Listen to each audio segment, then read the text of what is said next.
যে বিআই অন্য বিআইকে কুরবানি দেওয়ার জন্য লজ্জা দেয় সে তো ফিরাউনের চাইতে খারাপ। কারণ ফিরাউনের কাছে এত তথ্য নলেজ ছিল না যত তথ্য নলেজ বর্তমানে পৃথিবীতে ইসলাম নিয়ে আছে। কোনটা আল্লাহর জন্য কোনটা মানুষের জন্য এটা নির্ধারিত, এগুলো স্পষ্ট, এগুলো কোনো কিছু অস্পষ্ট নয়।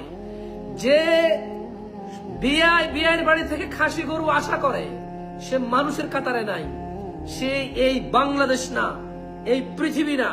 বাবা আদম আলাইহিসসালাম